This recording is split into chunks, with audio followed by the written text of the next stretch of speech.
Victory was close. I could taste it.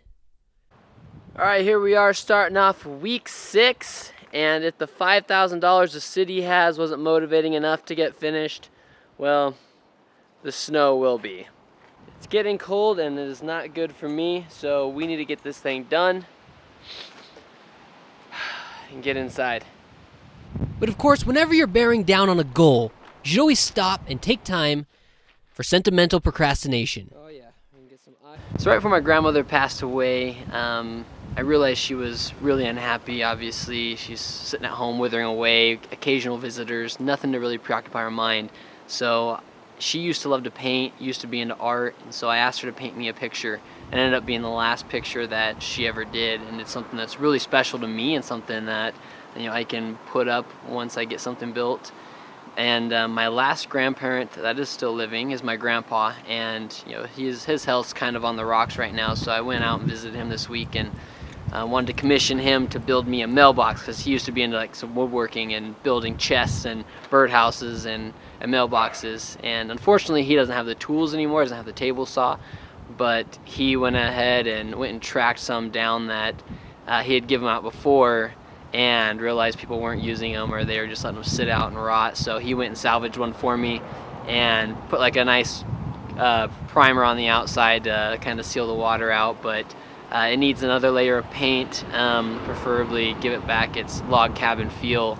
So that's what we're doing today. We're gonna paint the mailbox and then hopefully the next few days get it mounted out front so we can start that nesting period, making things feel like a home around here.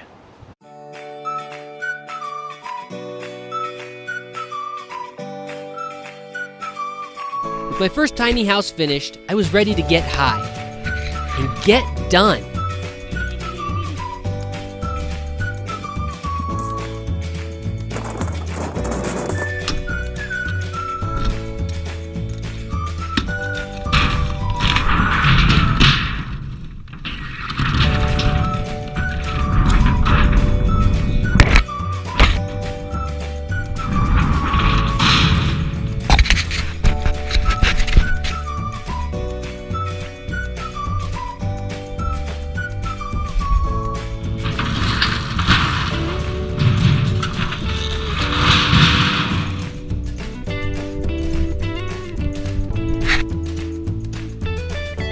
Despite the dropping temperatures, I was starting to feel warm and fuzzy at the prospects of being finished in just another day.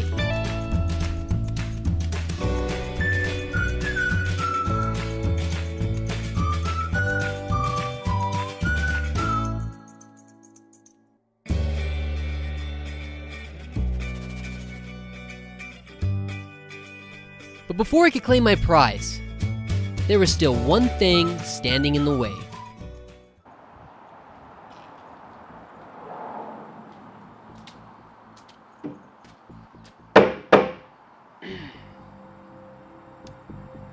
Fourscore and about 6 weeks ago, I stood before an immense foe.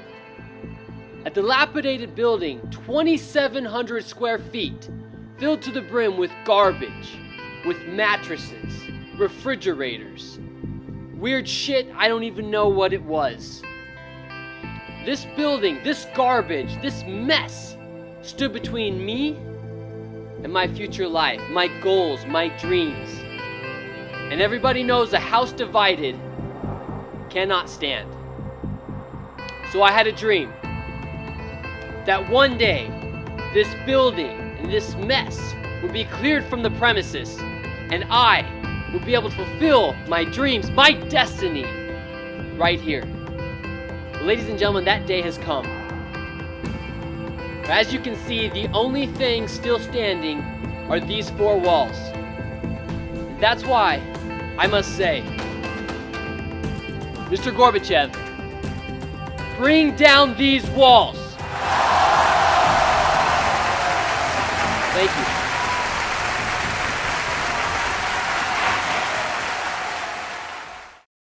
And down they came, until there was only one.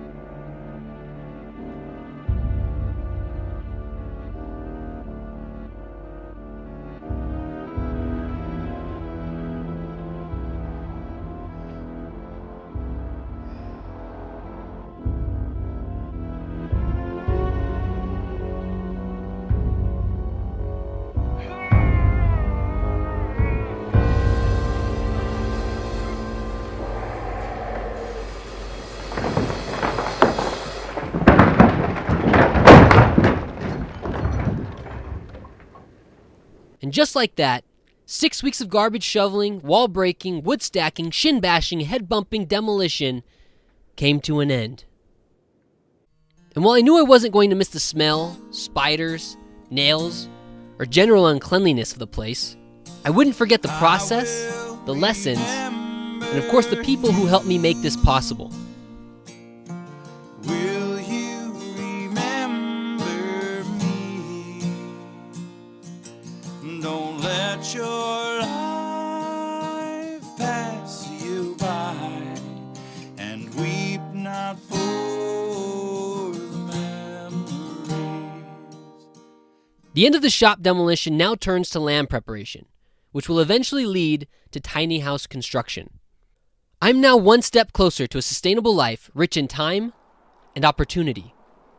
But first, Colombia is calling my name.